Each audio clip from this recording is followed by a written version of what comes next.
Hello, future CPAs! Our lesson for today is about partnership dissolution.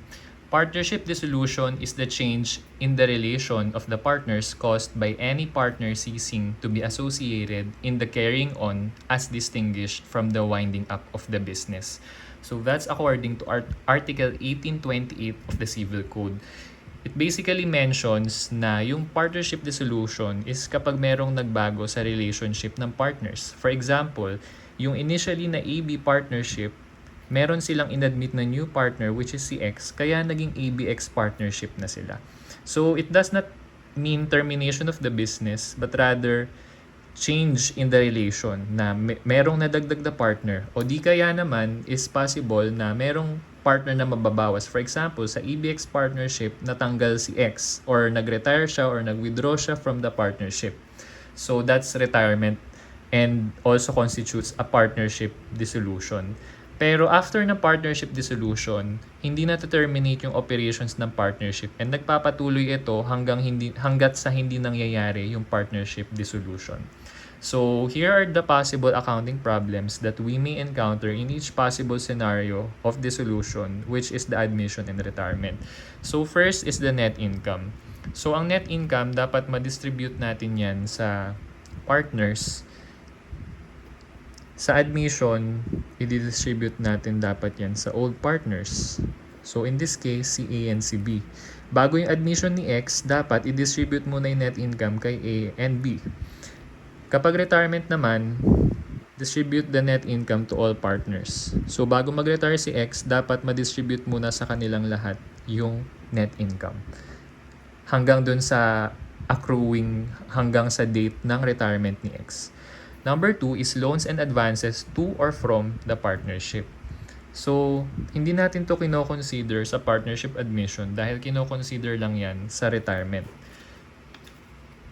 So, sa retirement, meron tayong certain account titles na mapapansin na naka-insert doon sa balance sheet presentation. Like for example, due to X or due from X. So kapag sinabing due to X, i-add natin to sa capital balance ni X. And kapag due from X, ima-minus natin. So i-add natin siya dahil liability siya ng partnership kay X.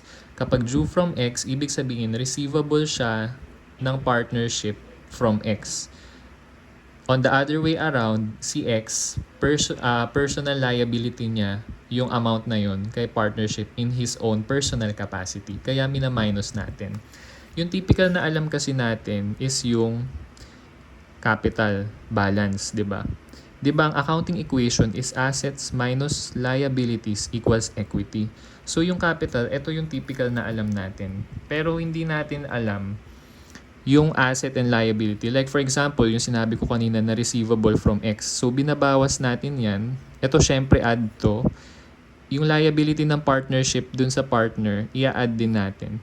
And yung tatlong yan, kapag pinagsama-sama mo, pag pinag-offset mo, yan yung total interest ng isang partner sa partnership. And inaalam natin yan kasi magkakaroon na tayo ng cash settlement. Meaning to say, isa-settle na natin yung interest ni partner na magre-retire or aalis sa partnership either through a transaction between the partnership and the partner or a transaction between the retiring partner and the partners na magsistay sa partnership in their own separate and individual capacity. So we'll expound on that later. So now let's proceed with the admission of partners. So meron tayong dalawang forms of admission. We have purchase and we have investment. So sa purchase, meron tayong typical scenario in which partnership contributed capital equals partnership agreed capital. Or sorry, hindi partnership kundi partner. Tumitingin tayo from the point of view of the partner na ina-admit natin. So for example, si X, di ba? So, ipapurchase niya yung interest ni A and ni B. So, for example, ang gusto niyang ang gusto niyang interest sa partnership is 25%. So pag purchase of interest, si A magbibigay ng 25%, si B magbibigay rin ng 25% niya para si X magkaroon ng 25% stake sa partnership. Ang babayaran niya is 25k. So yung binayaran niya na 25k which is yung partner contributed capital is naging equal din dun sa partner agreed capital. Say for example, 100k yung equity ng partnership ni AB bago pumasok si X. So kung 25% yung interest niya, 25k din yung magiging capital na makikredit sa kanya. So, nagiging equal sila. So, ang mangyayari pag ganyan ang scenario, nagkakaroon lang ng transfer of capital.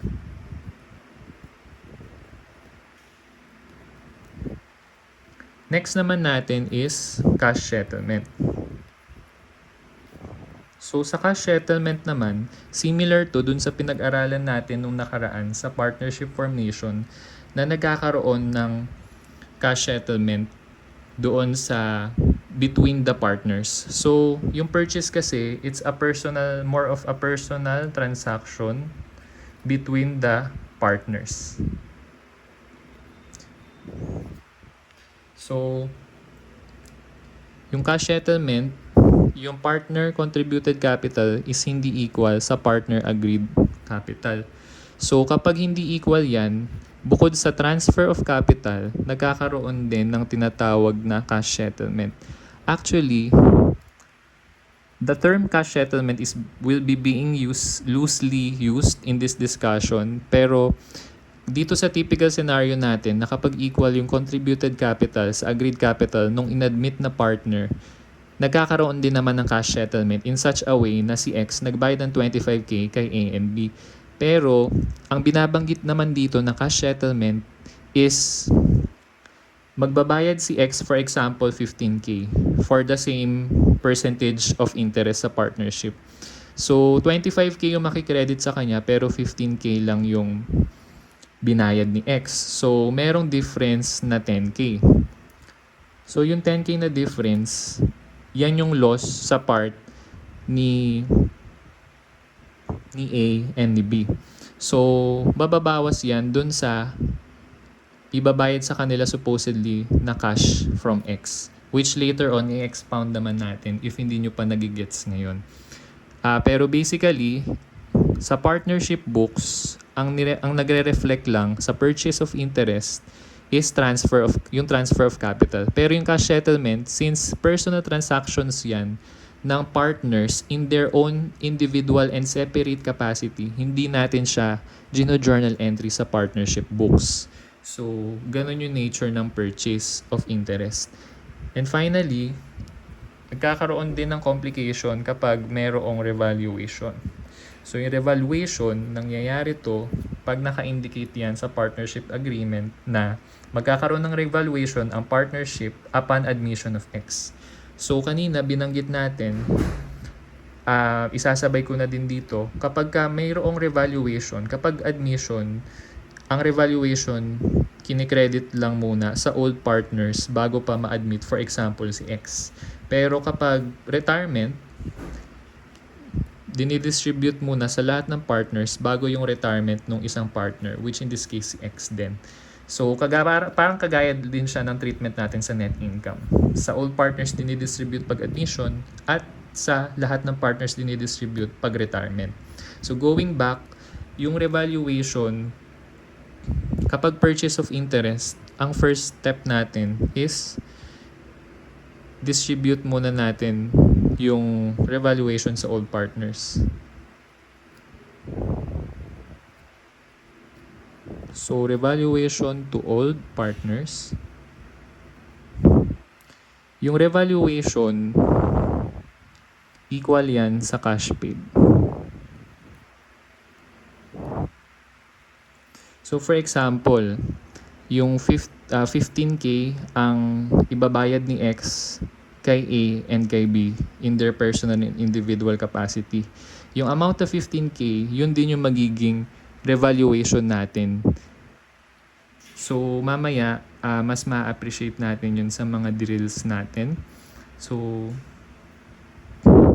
pwedeng plus yan or pwedeng minus. Depende kung undervaluation or overvaluation.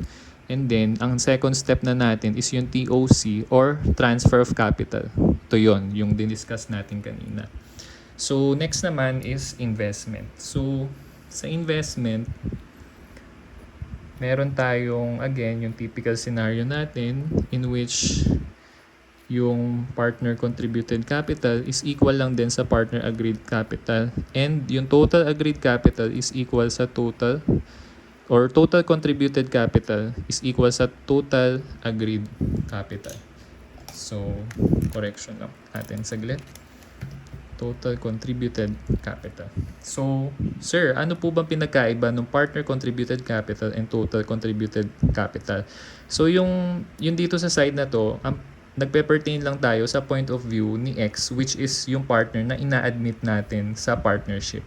Yung total contributed capital, we are pertaining doon sa contributions ni A, ni B, at ni X. So, ibali yung total nila. So, yan din yung similar na diniscuss natin na concept sa partnership formation. Kapag naman bonus method, by the way, kapag walang binanggit sa problem, halimbawa investment, tapos walang binanggit na it is revaluation, automatic ang gagamitin mo is bonus method kasi yun ang nagko-conform sa cost principle of valuing assets. So, again, investment is the transaction between the admitting partner and the partnership itself and not the individual transaction of each partner in their own individual and separate capacity. Okay, so going back, yung bonus method, partner contributed capital is not equal to partner agreed capital, pero total contributed capital is equal to total agreed capital. So, posible na yung kinontribute ni X na 15K is iba dun sa makikredit sa kanya na capital. Pero, gayon pa man, magiging equal yung TCC sa TAC. Yan yung after admission na ni partner X. And lastly, meron din tayong revaluation. So, yung revaluation, i-account mo lang yan pag expressly mentioned sa problem na, for example, asset revaluation is to be recorded. O kaya merong certain asset like, for example, inventory. Inventory undervaluation is recorded on the partnership books. So, dun ka lang mag-recognize ng revaluation. Pero pag walang ganong statement sa problem, magbo-bonus method ka. So, kabaliktaran lang ng bonus method ang revaluation. So, yung PCC niya dito sa investment is equal lang sa PAC. And yung TCC naman is hindi equal sa TAC. So, kabaliktaran. Mamaya ma-appreciate natin yung contrast nilang dalawa kapag nagsagot na tayo ng drills natin. So, let's discuss more about revaluation. So, sa revaluation, meron tayong tinatawag na implied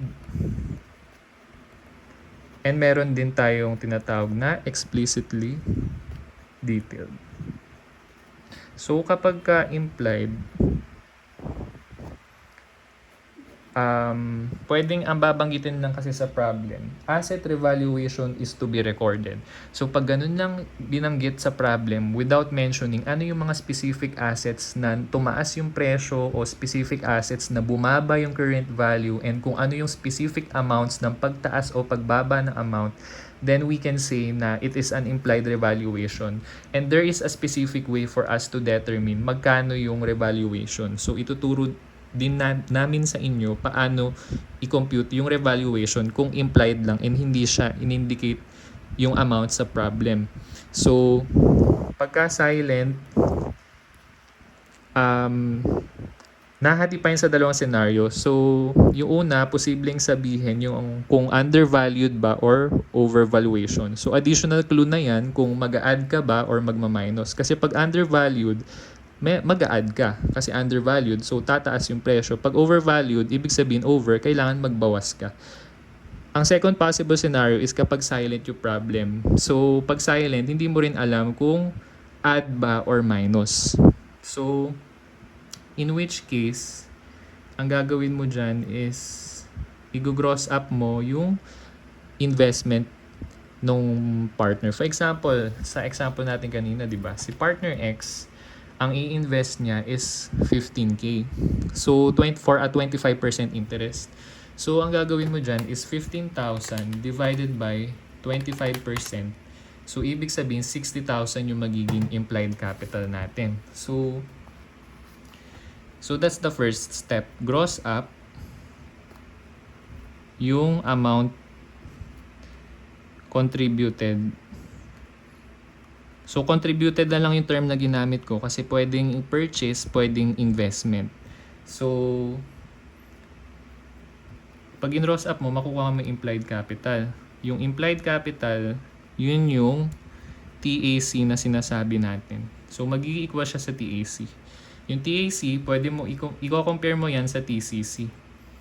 Tapos, yung difference nila, yun na yung amount of implied revaluation. So, kanina, di ba, 60,000. Tapos, minention natin na ang capital, for example, ni AB partnership is 100K. So, from 100K to 60K, obviously, 40,000 yung revaluation. So, bumaba yung presyo, it's a downward revaluation. So, magma-minus ka. So, that's how you do implied revaluation. So, hindi ko alam kung merong mga terminology sa textbooks na gumagamit specifically ng term na implied. So, quote-unquote implied. So, for me personally, yun yung terminology na ginagamit ko. Meron din namang instances na the amount of revaluation is explicitly detailed. Ibig sabihin, explicitly sinasabi sa problem anong asset yung tumaas ang presyo at kung magkano, and vice versa. So, may mga problem na ganun. Pag merong mga ganun, sasabihin naman sa problem, you just simply determine the amount of the adjustment. So, now that we're done with admission, let's now proceed to retirement. So, kapag retirement naman, ito yung binabanggit sa definition ng partnership dissolution according to the Civil Code na merong partner ceasing, as in hindi na siya nagiging associated sa partnership kasi nag-retire na siya. So, for retirement, meron tayong two possible scenarios, pwedeng sale to partners in which it is a personal transaction. So, kung kanina, purchase, ngayong magre-retire naman si partner X, sale naman to partners. So, lagi tayo dun sa point of view ng partner na inadmit or partner na ni-retire. So, meron din naman sale to partnership. So, sale to partnership naman is a transaction between the partner na magre-retire and the partner itself. While, again, sale to partners, personal transaction between the retiring partner and the partners that are staying in the partnership in their own and respective personal and separate capacities. So, dito tayo sa sale to partners. Again, the typical scenario would be retiring partner interest equals retiring partner cash settlement. So again, I will emphasize na kapag merong partners na may partner na magre-retire, kailangan malaman natin magkano yung final interest niya sa partnership. Aside dun sa alam natin na typically na alam natin, which is yung capital balance, kailangan din natin tignan ano pa yung ibang liability or asset ano pa yung ibang personal asset or personal liability ni partner X sa partnership. So, kapag asset ni partnership, ibig sabihin liability ni partner yon, ima-minus natin. And kung liability ni partnership, ibig sabihin personal asset ni partner yon, i-add natin. And then, yun na yung sinasabi natin dito na RPI or retiring partner interest. So, kapag equal lang yan sa retiring partner cash settlement, for example, ang cash settlement na binigay sa partner is 50,000. Tapos, ang interest niya rin sa partnership after the adjustments is 50,000 din. So, ang nangyayari lang dyan, transfer of capital. Parang yung sa purchase of interest lang din. Binabaliktad lang natin yung point of view. So, kapag naman cash settlement, hindi equal yung retiring partner interest sa retiring partner cash settlement. So, ang mangyayari dyan, merong transfer of capital and magkakaroon din ng cash settlement.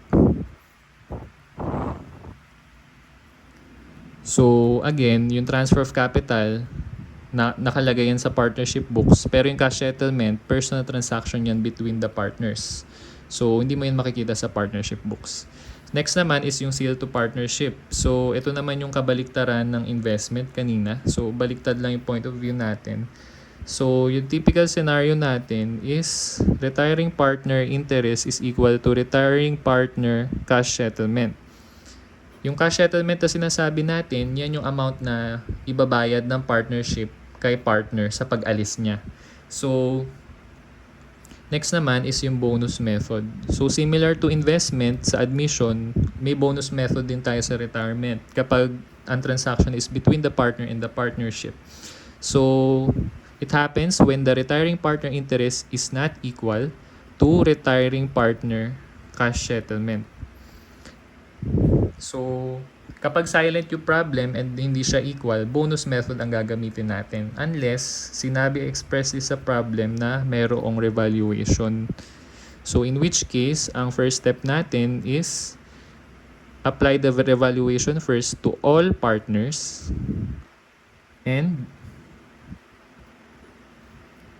kapag na-apply na yan, magpo-proceed ka na sa bonus method kung hindi equal yung RPI sa RPCS. So, mamaya ma-appreciate natin yan sa problem. Next naman natin na situation, kaya may natatanggal na partner is because namatay yung partner. So, anong magiging treatment natin dun sa namatay na partner? Before death, magbibigay tayo sa kanya ng net income. Pero after death, hindi na tayo magbibigay sa kanya ng net income. Kasi, ito ang accounting equation, di ba? Asset minus liability equals capital. So, kapag before death, capital pa siya. For example, si X yung namatay. So, X capital pa siya. Pero pag after death, nagiging liability na siya ng partnership. Wala na siyang capital sa partnership kasi patay na siya. So, ang tawag na natin dyan is liability to the estate of X. So, nagiging liability na siya. So, ang binibigay na natin na compensation sa kanya is not in the form of net income but in the form of interest. So, ganun siya. So, yung interest, merong specific interest rate siguro na babanggitin sa problem. And then, kung middle of the year namatay yung partner, kukumputin mo lang or ipoprorate mo lang. Ang numerator mo is yung number of months outstanding, ang denominator mo is 12 months. So, para ka lang nagko-compute sa financial accounting and reporting ng interest expense. So, dito naman sa incorporation, yung nag-incorporate kasi ang isang partnership kapag lumalago na, and maraming advantages kasi ang corporation as opposed to partnership. Like for example, from unlimited liability ka sa partnership, nagiging limited na lang yung liability mo kapag corporation. So, marami pang ibang advantages. Tapos yung partners, nagiging stockholders na sila. So, sa halip na capital balance ang interest nila sa partnership, ang interest na ng stockholder, syempre, yung number of shares. So, sa incorporation, pag naka-encounter ka ng problem na ganito, possible na ipo-compute sa'yo ilan yung number of shares na ibibigay sa bawat partner. So, ibibigay sa'yo na data is yung par value, and sa capital balance na partners, magkano yung i-assign sa ordinary shares, magkano i-assign sa share premium. So, when you encounter these problems sa partnership, enough na yung knowledge na meron ka na pinag-aralan nyo sa Intermediate Accounting 3 yung about sa shareholders equity. So, kung alam mo yon, makaka-follow ka sa problem na to pag na-encounter mo sa partnership. So, actually, yan yung pinakamadaling problem na possible lumabas sa partnership, yung incorporation. So, now let's proceed to our drills. So, maganda yung drills natin. So, for example, dito muna tayo sa partnership admission. So, ang drill natin, for example, si X i-admit sa partnership ni A at ni B. So si A at B, kasalukuyan, meron silang 360k capital in total bago pa ma-admit si partner X. At ang sharing ratio nila or profit or loss ratio is 3:1. So si X gusto niyang ma-admit sa partnership by paying 180,000 for a 25% interest. So, for example, yung 360k, it is distributed as follows. Kay A, 240k, kay B, 120k. So, ito yung old capital nila. So, since 25% interest, no, nagiging same lang yung old capital yung total old capital sa total new capital. So, dapat same lang kapag purchase and wala namang mga revaluation. So, yung 360, ita-times lang natin yan sa 25%. So, 360 times 25%, 90,000. So, 90k. 90k yung magiging capital balance ni X. So, yung total times interest niya. So, since 25% to, ito namang mga capital ni partner A and B, ita-times natin sa 1 minus 25%. So, actually, that's 75%. So, 240 times 75%, 180,000. 120 times 75%, 90,000. So, pag in-add mo yan, 180 plus 90 plus 90, 360,000. So, yung total new capital mo is equal pa rin sa total old capital sa purchase of interest, assuming there are no revaluations. So, ang journal entry natin is debit A capital. A journal entry to record the transfer of capital. So, debit A capital is 240 times 25%. So, that's 60,000. Debit B capital, 120 times 25% transferred to partner X, which is 30,000. And X capital, 90,000.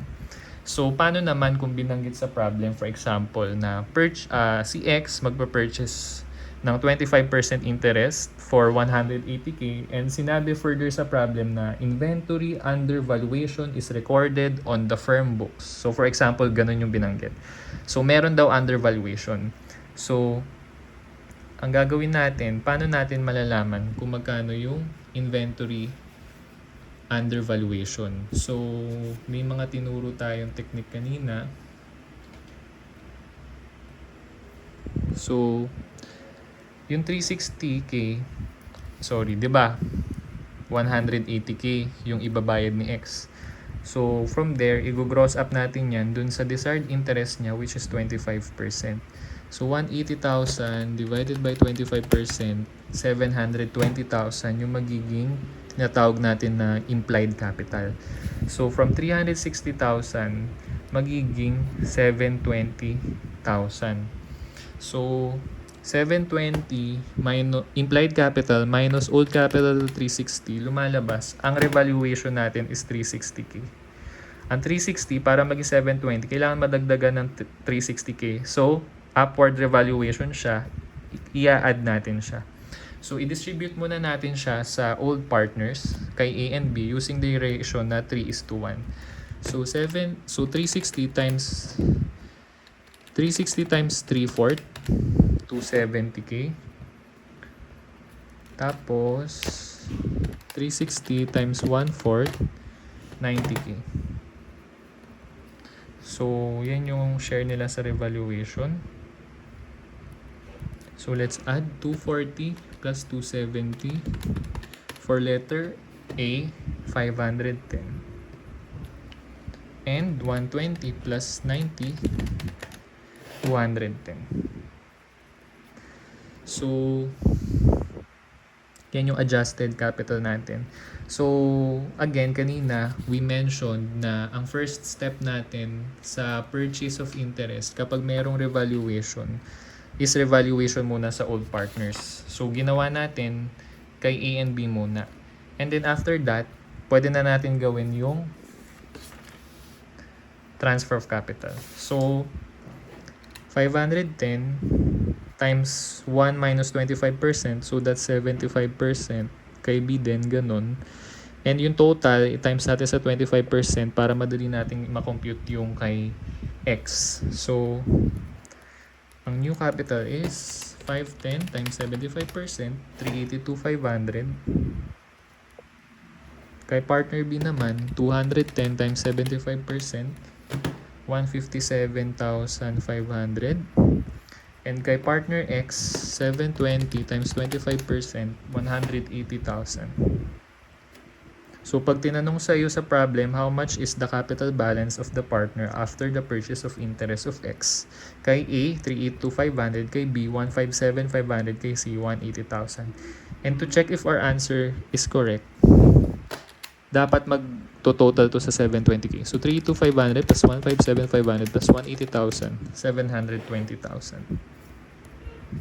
So, our journal entry for the undervaluation of inventory is debit inventory 360k, credit A capital 270k, and credit B capital 90k.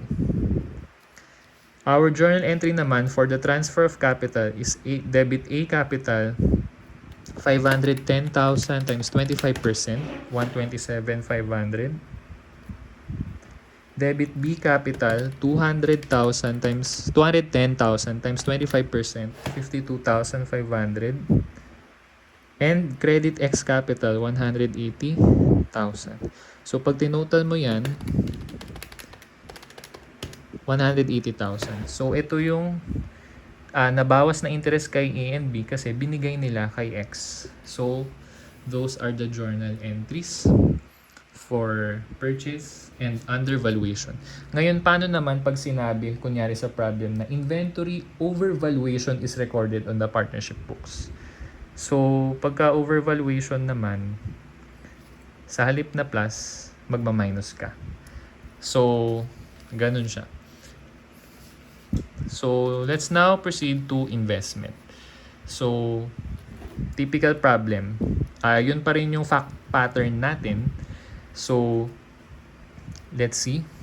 So, si A, yung interest niya natin is 240 and then 120. So, si X, ko-contribute siya ng 180k. So, 180k. So, 240 plus 120 plus 180 is 540. So, lagyan natin ang start to kasi siya yung i-admit na partner. So, kapag bonus method, dapat equal lang to. So, sabi natin kanina, kapag investment, tapos bonus method, equal yung total contributed capital sa total agreed capital. Kaya yung 540, nilipat lang natin dito sa kabila. So, ang hindi equal is itong partner contributed capital and partner agreed capital. Kasi ang gagawin natin dyan, yung 540, times natin sa 25%. So, 540 times 25%, 135. So, as you can see, hindi equal yung partner agreed capital sa partner contributed capital. So, yung difference between the two, yan yung bonus natin. So, 180 minus 135, that's 45k. So, yung 45,000, i-allocate natin kay A and B based on their ratio na 3:1. So, 45,000 times 3 over 4, 33,750. And 45,000 minus 33,750, 11,250. So, since nag-minus tayo, kasi ganito na lang ninyo i-analyze yan. Ang binayad ni X sa partnership is 180k, pero ang na-credit sa kanya is 135k lang. So, sinong nakinabang? Si partner X or si partner A and B? Siyempre, si partner A and B. Kasi ang baba lang ng credit sa kanya kumpara dun sa binayad niya. So, yung 45,000 na yan na hinati pa natin between A and B, anong gagawin natin? Ia-add ba natin dito or ima-minus? Syempre ia-add kasi nga naging advantage yan kay A and B. So 240 plus 33.75, 273, 750, and 120 plus 11, 250, 131, 250. So, ganun yun na lang siya i-analyze rather than memorizing it. So, ang magiging journal entries natin is debit cash, 180k, credit A capital, 273, 750, debit B capital, hindi pala yung whole amount, total na yan. Pag tinanong lang sa inyo sa MCQ, how much is the capital balance of A, B, and X after the admission of X through investment? So, ito yung isasagot nyo. Pero pag journal entry tinanong, yung nadagdag lang na yung isasagot nyo. So, debit A capital, 33,750. Credit B capital, 11,250. And credit C capital, 135,000. So, pag in-add mo itong tatlong to, dapat sakto siya sa 80,000. 180,000 rather.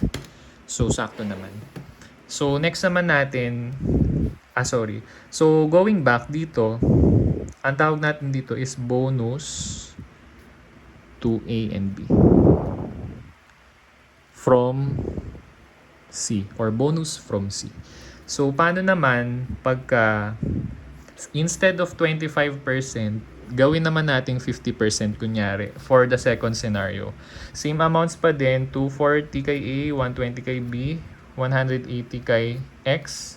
So, total is 540. So, since bonus method, same lang dapat yung TCC sa TAC. So, 50% interest naman kunyari. So, 540 times 50%, 270. So, 270. So, 180 minus 270, 90,000 would be our bonus. So, ang way of analysis natin, again, 180k yung binayad ni X, pero sobra-sobra yung kinredit sa kanya. So, sinong partner ang nakinabang? Si X. Ibig sabihin, it follows na si A and B, merong disadvantage sa kanila yung pagpunta ni X. Kaya, itong 90,000 minus yan sa capital ni A and B. So, 90,000 allocate using their P&L ratio times 3 over 4 for letter A, 67,500. And 90,000 times 1 over 4, 22,500 for letter B. So, minus yan. So, 240 minus 67,500, 172,500 for letter A. And 120 minus 22.5, 97,500 for letter B. So, pag tinanong sa multiple choice, how much is the ending capital balance of A, B, and X? So, itong sasagot mo. For A, 172,500. For B, 97,500. And for X, 270,000. Pag ang tinanong naman sa iyo is journal entry, dapat alam mo din. So, cash, debit cash, 180,000. Debit A capital, 67,500. Debit B capital, 22,500. Yung tatlong yan, ang sum niyan is 270,000, which is our credit for C capital. So, para mabuo yung 270,000 na na-credit sa capital ni C, bukod sa ininvest niya na cash na 180,000, kinaltasan din natin yung capital balance ni A and ni B. So, posible na yung partner na nag-enter sa partnership, ina-anticipate nila siguro na mas magbi-bring to ng profit sa partnership. Kaya, binigyan nila ng bonus. Parang ganun. So, lastly, paano naman kung may revaluation dito sa investment natin? So, implied naman implied. So, kunyari implied siya. So, again, si A and si B, 240, 120. So, ang total nila, 240 plus 120, 360. So, 360. Si X naman, alam natin, 180k yan. So, 360 plus 180. Dito lang yan sa fact pattern natin. So, 540,000. So, kung sa bonus method, ang equal natin is yung total contributed capital and total agreed capital, in which yung total na 540, kinapi lang natin dito. Sa revaluation, hindi ganun yung mangyayari. Ang kokopyahin natin is ito namang 180k. So, lalagay ka arrow dyan, 180k. Unlike dito, hindi siya same. From 180 to 270, from 180 to 135 dahil bonus method. Pero pag revaluation method, from 180 pa din. So, same lang. Ang mababago is itong total agreed capital. I-gross up natin based dun sa gustong interest ni partner na i-admit natin, which in this case, 25%. So, 180,000 divided by 25%, our implied capital, which would also be our total agreed capital, would be 720,000. So, 720,000. So, yung 720, ma-minus natin yung 180, 540, yung magiging total capital balance ni A and B from 360. So, from 360 to 540, tumaas. Ang tinaas niya is 540 minus 360, 180.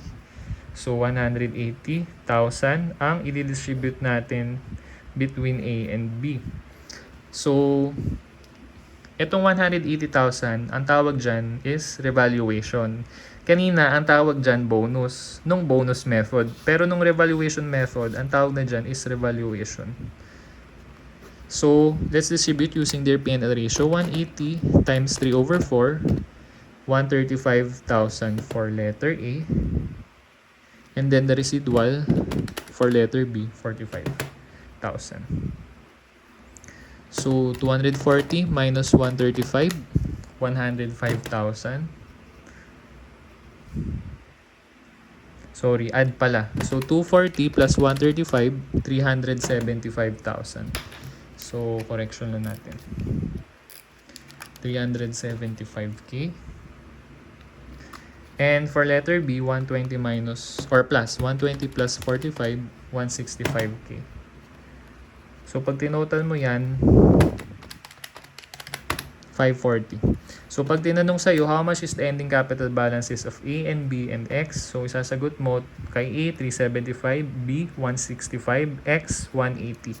Pag tinanong naman sa'yo, ano yung journal entry? Ito ka muna. So, debit cash, 180. Credit C capital, 180. So, kung ano yung pinasok na pera ni X, yun din yung na-credit sa kanya na na capital. So, yan ang ginagawa pagka revaluation. Unlike dito, di ba, meron pang mga bonus method. So, to record the revaluation, debit assets, 180,000.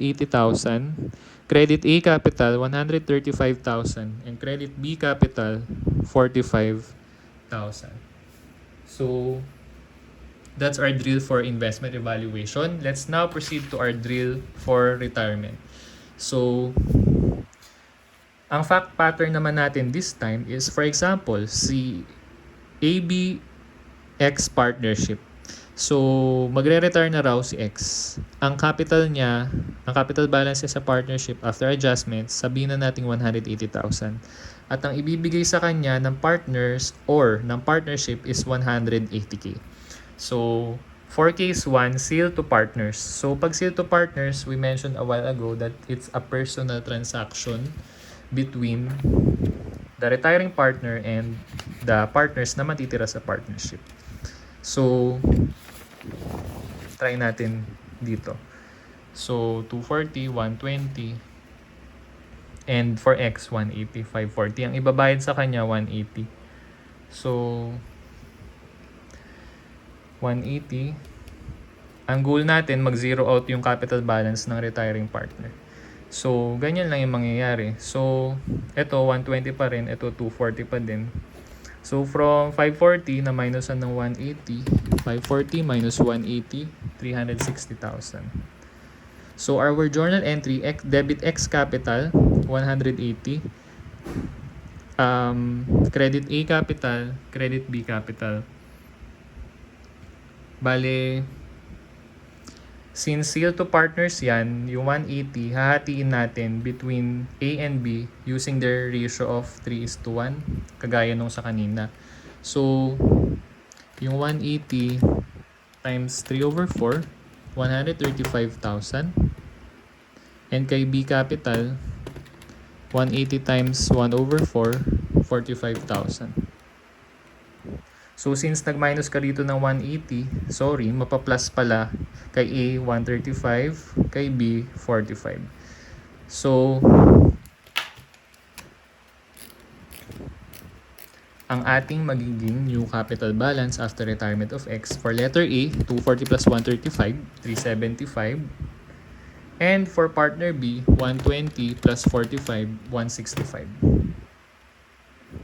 Next naman is sale to partnership. This time naman with revaluation. So, pag with revaluation naman,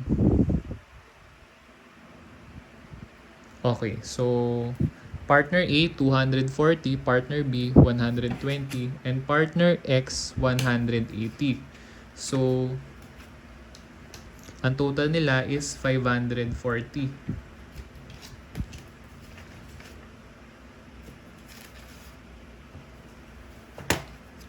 So, halimbawa, ang revaluation natin is 100,000. So, kunyari explicitly sinabi sa problem na 100,000. So, distribute na natin. Kunyari, 3:1:1. So, 100 times 3 over 5, 60,000 para kay A. 100 times 1 over 5, 20,000 para kay B. And 100 times 1 over 5, same lang, 20,000. So, ang adjusted old capital natin is 240 plus 60. Obviously, that's 300. 120 plus 20, 140. And 180 plus 20, 200. So, dapat, ang sum nito is 640. So, sinabi sa problem kunyari, di ba, na may revaluation. So, ganito yung mangyayari. So, in-add natin, kunyari, it's an upward revaluation, tapos 100K. Ngayon, magpo-proceed na tayo sa retirement. Si X yung magre-retire. So, for example, magre-retire si X. Di ba, 200. So, palitan natin to ng 200K. Kasi after evaluation, nadagdagan siya ng 20K. Tapos, ang ibibigay na pera sa kanya, sabihin na natin, sorry, ito pala yung 200K. Ang ibibigay na pera sa kanya, sabihin na natin 220K. So, 220K. So, 220K. So, negative 20. So, ang goal natin, di ba, pag retirement ng partner, dapat mag-zero out yung capital balance niya. So, negative 20, dapat mag-plus ka ng 20 para maging 0. Pero pag nag-plus ka ng 20 dyan, magma-minus ka dapat ng 20 kay A and B. So, let's deduct 20 to A and B. Allocate muna. So, 20 times 3 over 4, 15K. So, minus 15 kay A. And 20 times 1 over 4 is 5K. So, minus 5 kay B. So, 300 minus 15 is 285,000. And 140 minus 5, 135,000. So, pag pinag-add natin yan, 420 na lang. Kasi, na-minus yung, nag-minus tayo, di ba, ng 220. Ito, 220. Tapos, nag-plus ka ng 20. So, 420 na lang. 640 minus 220 plus 20. Sorry. Nag-plus ka ng 20, pero nag-minus ka rin ng 20. So, 420. So, ang journal entry natin for this is debit X capital, 200. Tama? Tapos, credit cash, 220. So, yung bonus na 20 from A and B, inallocate natin kay A, 15, kay B, 5. So, yan yung drills natin for retirement. So, that concludes our discussion for partnership dissolution. Later, we will answer our problems on our next video. So thank you for watching and don't forget to subscribe. Goodbye for now, CPAs.